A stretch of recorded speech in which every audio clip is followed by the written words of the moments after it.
Then the other thing, I'm on a committee, if you will, for school climate, because they see that it's gone, things like bullying and want to try to... Ties in with my main emphasis, which is the physical activity. And my main emphasis in that is happy-hearted kids. And so often you could explain to them, I see, we're speaking from your perspective, that the bully, the one who is doing the bullying, is the one who is hurting the most.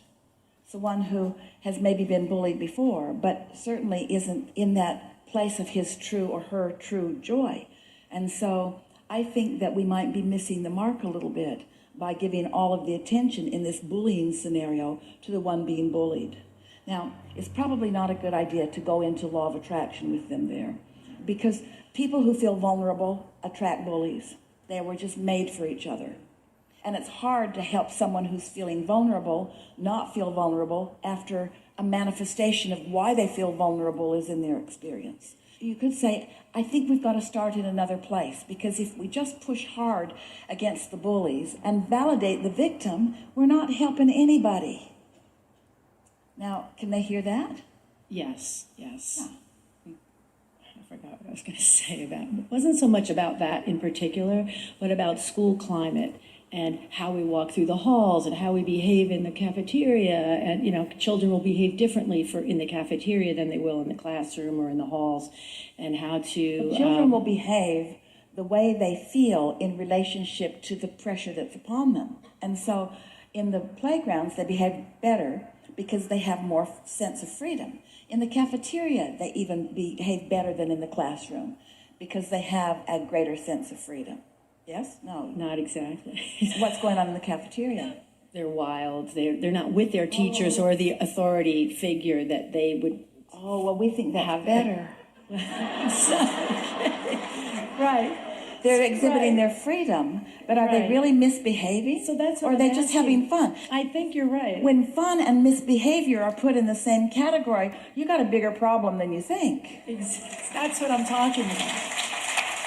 So, for example, I knew a teacher... And if we were on that committee, as you are, we would say, I was thinking that the more freedom that they are acknowledging that they have, the better they feel, and the better, therefore, it is. And so maybe we should be shooting toward more of a sense of freedom and our respectful expectation of them behaving. What do you think? I'd love for you to come to our school for the day.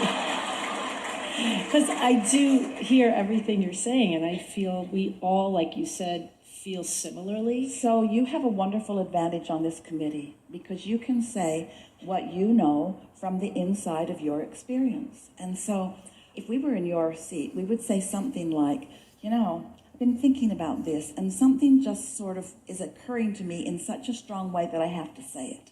And that is, it feels to me like we are misunderstanding freedom and fun and discipline. It's like we are at odds with ourselves. And what is it that we ultimately want for these kids to pass through these classrooms, through this experience? What is it that we ultimately want for them? We want them to be self-assured. We want them to feel good about themselves. We want them to have good experiences.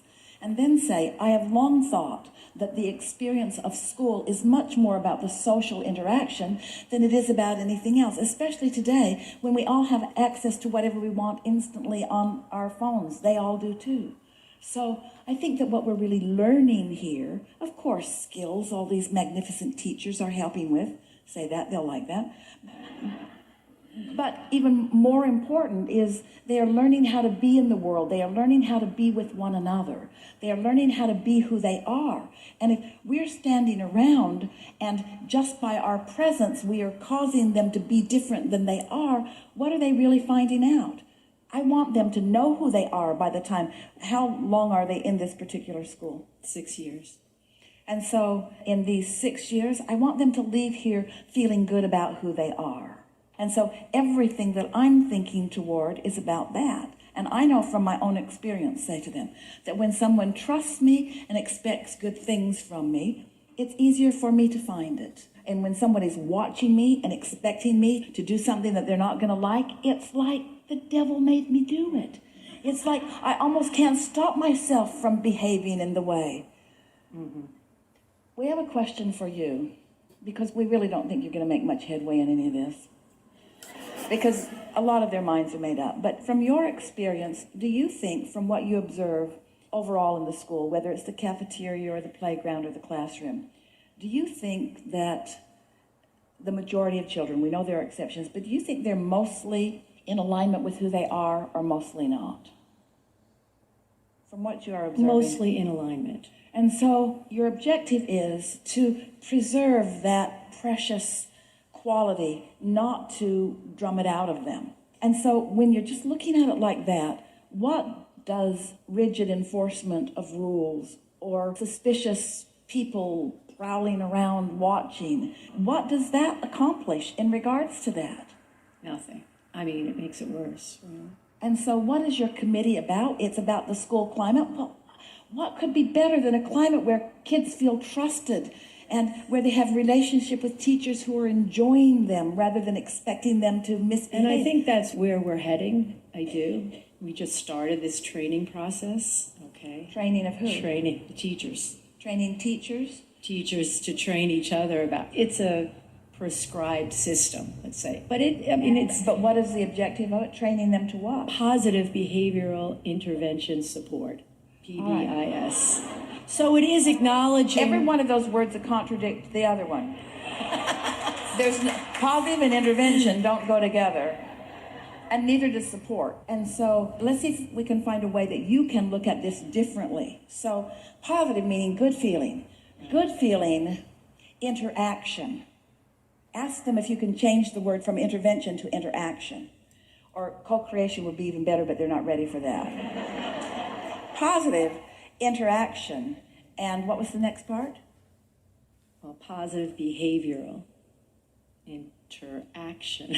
Positive? Intervention support. So, you know what we'd say every day we went to the meeting? These are such good kids.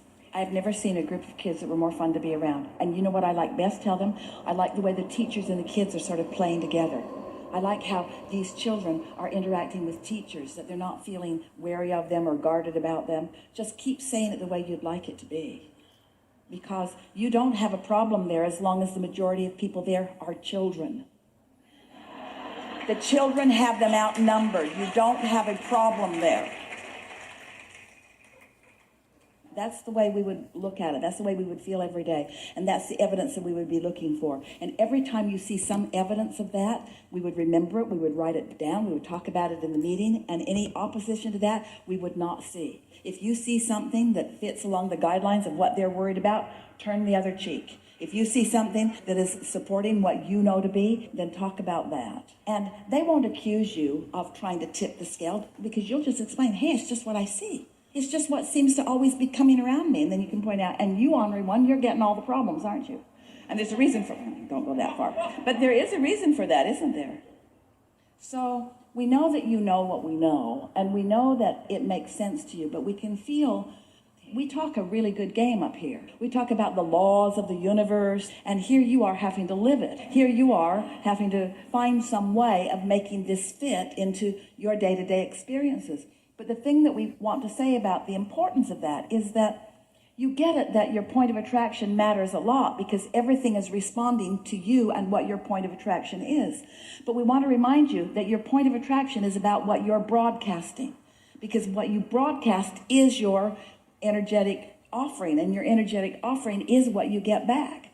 And so when you understand that you're offering it all the time, and that what you're offering is being responded to, and then you're able to observe what's coming back to you, it makes it easier and easier for you to broadcast, if you're paying attention, in a way that causes things to come back more like you would like them to come back. So as you accept that you are not living here alone, you're living here with a lot of others, but that what they're doing really doesn't have the effect upon you that you all think that it does. It's your response to it. And that's the thing that the children are sort of demonstrating. Kids don't get all twirled up in things in the way adults do. And it's a little bit ironic that the adults think that if they could get the kids twirled up in it in the way that they are, then behavioral things would be better, but they wouldn't. And so, as you just hold your knowledge that nothing's broken here, and that these kids have come forth with inner beings, and that they're being called by their inner being, and for the most part are allowing the calling, and that's why there is, for the most part, so much harmony. When you think about it, when you think about how many hours a day these kids spend together, and how little really disruption there is, you have to acknowledge that well-being truly is abounding. And then, if it is your dominant intent to lean in the direction of the well-being, rather than find a problem and amplify it and get a stream of consciousness going that way, then it's pretty clear what you're wanting to do, isn't it? Yes. So we just have one important question for you, and that is, in this scenario where you have supervisors or people who are interested in what you have to say, and people who are wanting to guide you to some extent, guide you to guide them to guide them. So you might ask yourself, where am I really wanting to get my guidance? From these written words or from these new edicts that are being passed down from somewhere? Or am I wanting to get my guidance from my own inner being who understands all of this? Your inner being, or any teacher's inner being who is interfacing with any child, your inner being is interfacing with the inner beings of these children. You really do have the opportunity, without making waves in a community that doesn't understand it, you really do have the opportunity to inspire toward alignment. And we really think it's got to be the easiest job in the world, because they're already leaning in that direction so powerfully. By the time they show up in this classroom, it's a whole other deal. I do experience that. Yeah. And that's why I love what I do. Yeah. Yes. Yeah. That's why we said they're teaching you. Definitely. Yeah. Especially how to use my iPhone. Thank Enough? you. Yes. Really Thank good. you very much. Really good. Really good.